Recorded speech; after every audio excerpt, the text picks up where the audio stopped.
नमस्कार मेरे प्यारे दोस्तों, मैं उत्तम Prajapati advanced computer classes YouTube channel पर आपका स्वागत करता हूं।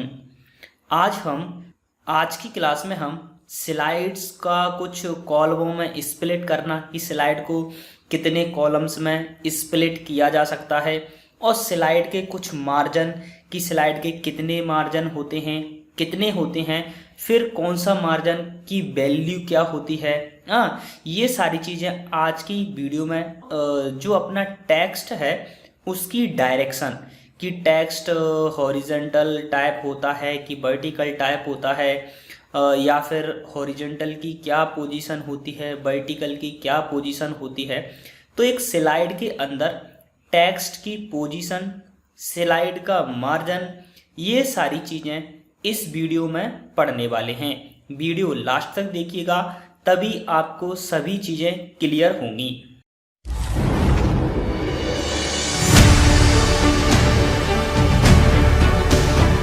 देखते हैं पहला पॉइंट क्या लिखा हुआ है। सबसे पहला पॉइंट देखते हैं, स्लाइड में स्थित टेक्स्ट को दो या दो से अधिक कॉलम में स्प्लिट करने के लिए कॉलम ऑप्शन का प्रयोग करते हैं। किसी स्लाइड को मैक्सिमम 16 कॉलम में स्प्लिट कर सकते हैं। मतलब ये इसका कहने का मतलब क्या है, तात्पर्य क्या है। यदि कोई स्लाइड में, माना कि सपोज दैट ये एक स्लाइड है, ठीक है, इस स्लाइड में मैंने कोई टेक्स्ट टाइप कर दिया। इस टेक्स्ट को जैसे मैंने सपोज दैट ये कोई एक लाइन लिख दी। अब इस लाइन को मैं स्प्लिट मतलब तोड़ना चाहता हूँ दो भाग, मतलब यहाँ से तोड़ना चाहता हूँ। तो मैं किस ऑप्शन का मुझे प्रयोग करना होगा? पैराग्राफ, होम टैब के पैराग्राफ टूल बार में स्थित column option, split column option का मुझे यूज करना होगा ऐसा करने के लिए। और ये किस में, जैसे सपोज दैट ये दो, एक पार्ट ये और एक पार्ट ये दो पार्टों में टूट चुका है, ये टेक्स्ट है, इसी को बोलते हैं कॉलम। जो वर्टिकल होते हैं इन्हीं को तो कॉलम बोलते हैं। तो इन्हीं को बोलते हैं क्या? कॉलम। समझ रहे हो? इस पॉइंट का और कहने का मतलब क्या है कि मैक्सिमम 16 कॉलम में तोड़ सकते हैं किसको? स्लाइड को। सपोज दैट ये एक स्लाइड है, इस स्लाइड को अपन, एक यूजर है, इस स्लाइड को कितने कॉलमों में तोड़ सकता है? वो इस प्रकार से 16 कॉलम में तोड़ सकता है। ऐसे अलग अलग कितने पार्टों में इसको तोड़ सकते हैं अपन? मैक्सिमम 16 पार्ट या 16 कॉलमों में हम एक स्लाइड को तोड़ सकते हैं। नेक्स्ट पॉइंट देखते हैं क्या लिखा हुआ है। नेक्स्ट पॉइंट ये है, दो कॉलम के बीच स्पेसिंग बाय डिफॉल्ट 0 और मैक्सिमम 16 कर सकते हैं। यानी जो दो, जैसे अब जो स्लाइड थी, इस स्लाइड को अपन ने दो भागों में तोड़ा था, एक सेक्शन ये और एक सेक्शन ये, बीच में थोड़ा सा एरिया छूटा होता है। ये एरिया क्या रहता है? दो कॉलमों के बीच में एक एरिया होता है। जैसे एक कॉलम यहाँ से स्टार्ट हुआ, एक कॉलम यहाँ से, ये जो एरिया है ये बाय डिफॉल्ट छूटा होता है। तो इस एरिया की, इस जो एरिया जो छूटा है, इस एरिया का पोजीशन क्या है, इस एरिया की वैल्यू क्या है, वो लिखी हुई है इस पॉइंट में। क्या लिखी हुई है? दो कॉलम के बीच, यानी जो दो कॉलम थे उनकी जो बीच की जो स्पेसिंग है वो बाय डिफॉल्ट 0 और मैक्सिमम उसको कितना कर सकते हैं? 16 कर सकते हैं। और मिनिमम कितना कर सकते हैं? तो मिनिमम भैया 0 कर सकते हैं। इस पॉइंट में ऐड नहीं है, बट आप याद रख लेना, उसे कितना कर सकते हैं अपन? 0 कर सकते हैं। ठीक है, नेक्स्ट चीज देखते हैं। नेक्स्ट अगला पॉइंट लिखा हुआ है स्लाइड मार्जिन्स। स्लाइड के मार्जिन क्या होते हैं, कितने प्रकार के होते हैं? सबसे पहले अपन ने ये चीजें देख लेते हैं। मार्जिन मतलब कि स्लाइड के चारों ओर मौजूद वह एरिया जिसमें टाइपिंग नहीं कर सकता कोई यूजर। यानी स्लाइड के चारों ओर मौजूद वह एरिया जिसमें टाइपिंग नहीं होती, उस एरिया को मार्जिन कहा जाता है। समझे?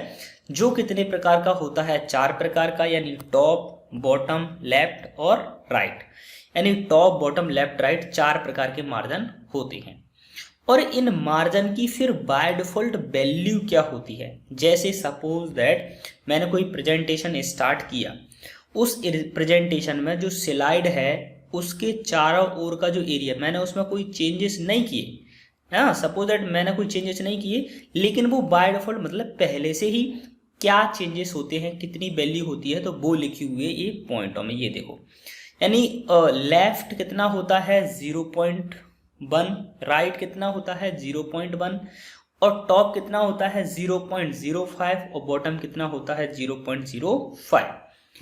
देखो मैं आपको ड्रॉ करके बता देता हूँ। सपोज दैट ये एक स्लाइड है, इतने इतने एरिया में क्या हो रही है, टाइपिंग हो रही है। ये जो एरिया है इसमें टाइपिंग हो सकती है, ठीक है। बीच वाला जो एरिया, इसकी टॉप टॉप मतलब ये ऊपर वाला सेक्शन, इसका वैल्यू कितनी होती है 0.05। बॉटम मतलब ये, इसकी वैल्यू कितनी होती है 0.005। लेफ्ट मतलब ये वाला लेफ्ट, इसकी वैल्यू क्या होती है 0.1, और राइट मतलब 0.1, ठीक है। ये बोल रहा है ये पॉइंट। यानी स्लाइड का जो मार्जिन है, मार्जिन क्या है, चारों ओर का वह एरिया जिसमें टाइपिंग नहीं होती उसे मार्जिन कहते हैं। जिसमें लेफ्ट और राइट कितना होता है 0.1, और राइट टॉप और बॉटम कितना होता है 0.05 होता है।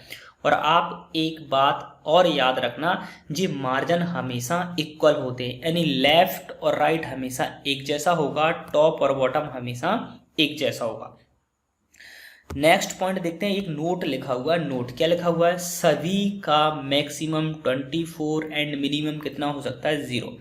यानी ये चार हो मार्जिन, जो मार्जिन हैं, जो 4 मार्जिन हैं, लेफ्ट राइट टॉप बॉटम, इन सभी का मैक्सिमम जो साइज है, यानी बाय डिफॉल्ट कितना 0.1 लेफ्ट राइट का, और टॉप राइट का 0.05। इसे अपन मैक्सिमम कितना कर सकते हैं 22, और इसी को मिनिमम कितना कर सकते हैं 0 कर सकते हैं। आई होप आपको ये चीज़ें क्लियर हो चुकी होंगी। नेक्स्ट अपन देखते हैं, नेक्स्ट लिखा हुआ है अपना, क्या लिखा हुआ है, स्लाइड में स्थित टेक्स्ट की डायरेक्शन बाय डिफॉल्ट क्या होती है, हॉरिजेंटल होती है, जो निम्न प्रकार का है। यानी जो टेक्स्ट की डायरेक्शन क्या है, निम्न प्रकार की, यानी नीचे लिखी हुई है टेक्स्ट की डायरेक्शन। चलो अपन जो नीचे लिखी हैं उन पर तो चर्चा बाद में करेंगे, पहले अपन चर्चा कर लेते हैं ये बाय डिफॉल्ट वाले डायरेक्शन और हॉरिजेंटल पर। यानी स्लाइड के अंदर जो भी चीज टाइप होती है वो चीज हॉरिजेंटल डायरेक्शन में टाइप होती है। जैसे सपोज दैट ये एक स्लाइड है, इसमें जैसे ही आप कोई टाइपिंग करना स्टार्ट करोगे तो टाइपिंग कैसे होगी, ऐसी होगी ना, ऐसे राम, ऐसे ऐसे उत्तम, इस प्रकार से ऐसे चलना स्टार्ट हुआ ऐसे। तो इसी को बोलते हैं क्या, हॉरिजेंटल। हॉरिजेंटल मतलब क्षैतिज, इस प्रकार से। और ये टाइपिंग भी इसी प्रकार से हो रही है, ऐसे हो रही है कि नहीं हो रही है, इस प्रकार से। तो अब आप कभी आपने स्लाइड के अंदर टाइपिंग की हो तो वो टाइपिंग क्या कभी, जो टाइपिंग आप करते हो क्या वो कभी टाइपिंग इसके अलावा कहीं और जाती है क्या, इसी ऐसी जाती है ना। तो इसलिए बोलते हैं कि स्लाइड के अंदर जो टेक्स्ट की जो डायरेक्शन होती है वो हॉरिजेंटल होती है। अब देखते हैं अपन टेक्स्ट की डायरेक्शन कितने प्रकार की होती हैं। टेक्स्ट की डायरेक्शन 4 प्रकार की होती हैं, जिसमें से पहली डायरेक्शन क्या है, हॉरिजेंटल। जो आप देख सकते हो ABC इस प्रकार से जो लिखा होता है उस टेक्स्ट को क्या बोला जाता है, हॉरिजेंटल डायरेक्शन बोला जाता है। देन उसके बाद क्या है, रोटेट ऑल टेक्स्ट 90। यानी इस ABC को अगर आप 90 डिग्री रोटेट कर दोगे इस प्रकार से, यानी 90 डिग्री आप रोटेट कर दोगे इन, यानी यहाँ से जैसे ये लिखा है ABC, इसी को घुमा के यहाँ पर आप 90 डिग्री कर दोगे तो इसकी क्या पोजीशन होने वाली है, इसकी ये पोजीशन होने वाली है। यानी A इस प्रकार से, A और ये B और ये C, इस प्रकार से पोजीशन होने वाली है। तो इसको कौन सा टेक्स्ट बोला जाता है, रोटेट ऑल टेक्स्ट 90। और अगली अपनी क्या है, अगला जो है अपना टेक्स्ट डायरेक्शन क्या लिखा हुआ है, रोटेट ऑल टेक्स्ट 270। क्या होता है आप देख सकते हो इस प्रकार से, यानी A B और C, ठीक है। ये क्या होता है, रोटेट ऑल टेक्स्ट 270 डिग्री। उसके बाद नेक्स्ट जो टेक्स्ट की पोजीशन है वो है स्टक्ड आप देख सकते हो इस प्रकार से, यानी A ऐसे लिखा होगा, B ऐसे लिखा होगा, C ऐसे लिखा होगा। इस प्रकार की जो टेक्स्ट की जो पोजीशन है उसे बोलते हैं स्टक्ड पोजीशन। इनसे क्वेश्चन कैसे क्रिएट होते हैं सर, आप तो ये बताइएगा, मुद्दे की बात बताइएगा। ये तो सब ठीक है, जैसे होते हैं ऐसे होते हैं, सब ठीक है।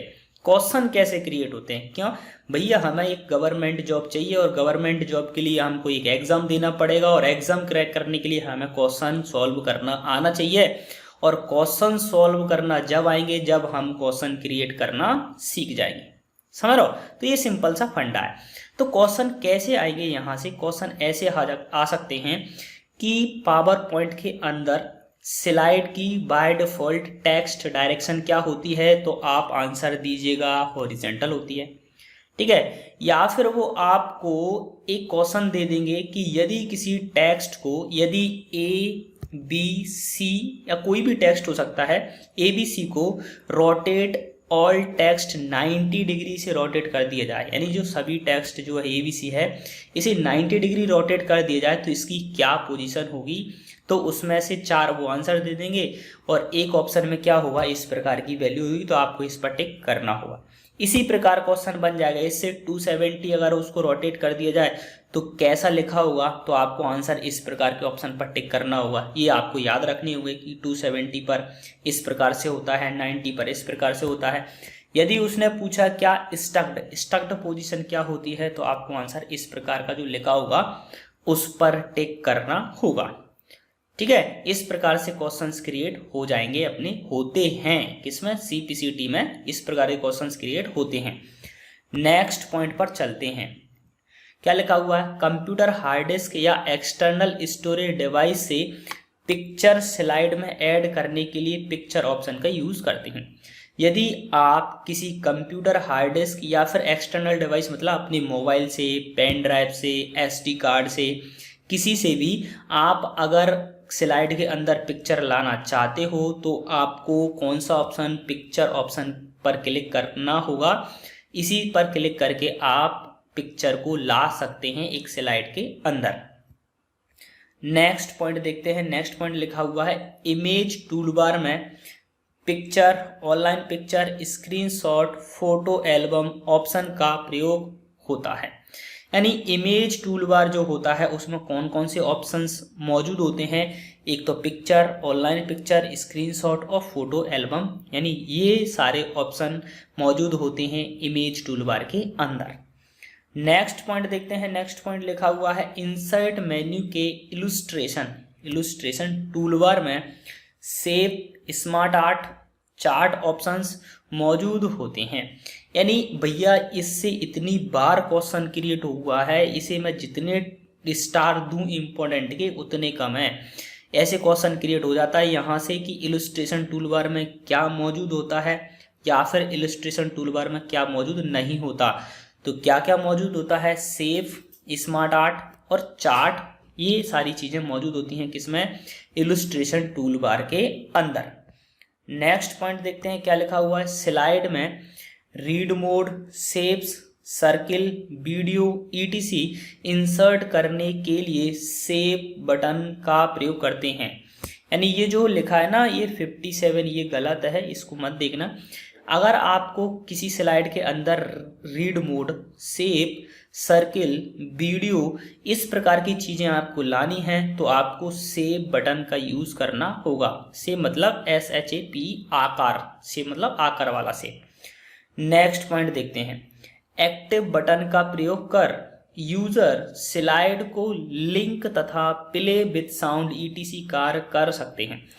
यदि आपको किसी स्लाइड को प्ले करना है किसके साथ, विद साउंड के साथ।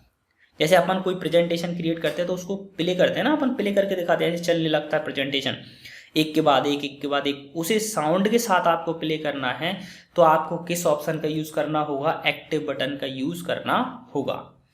नेक्स्ट पॉइंट देखते हैं। नेक्स्ट पॉइंट क्या बोल रहा है अपना, लिखा हुआ है डॉक्यूमेंट के किसी पार्ट में नोट ऐड करने के लिए कमेंट बटन का प्रयोग करते हैं।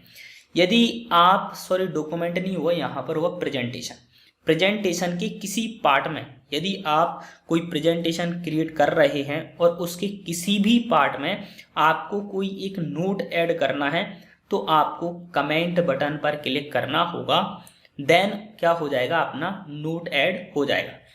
नेक्स्ट पॉइंट देखते हैं। नेक्स्ट लिखा हुआ है स्लाइड में कहीं टेक्स्ट बॉक्स ड्रॉप नहीं है, ये ड्रॉ है, ठीक है, ड्रॉ कर उसमें टेक्स्ट ऐड करने के लिए टेक्स्ट बटन का प्रयोग करते हैं। यदि आप किसी माना कि सपोज ये स्लाइड है, इस स्लाइड के किसी भी पार्ट में आप कोई टेक्स्ट ऐड करना चाहते हैं एक बॉक्स के अंदर, इस प्रकार के बॉक्स के अंदर, तो आपको इस टेक्स्ट बॉक्स बटन का यूज करना होगा। नेक्स्ट क्वेश्चन देखते हैं, पॉइंट देखते हैं। स्लाइड्स पर स्थित कंटेंट को एमएस वर्ड में नोट्स की तरह सेंड करने के लिए हैंड आउट बटन का प्रयोग करना होता है। यदि जैसे जो अपना जो प्रेजेंटेशन है, प्रेजेंटेशन में क्या होती हैं, स्लाइड्स यूज होती हैं। यदि आप उन स्लाइड्स का नोट बनाना चाहते हो, यानी नोट की तरह ऐड करना चाहते हो, कोई नोट बनाए पर नोटबुक नहीं बनाते, ऐसी नोट्स बनाना चाहते हो और एमएस नोट्स बनाना चाहते हो किसके अंदर, एमएस वर्ड के अंदर, तो एक सुविधा है किसमें, पावर पॉइंट में। कौन सा, हैंड आउट बटन।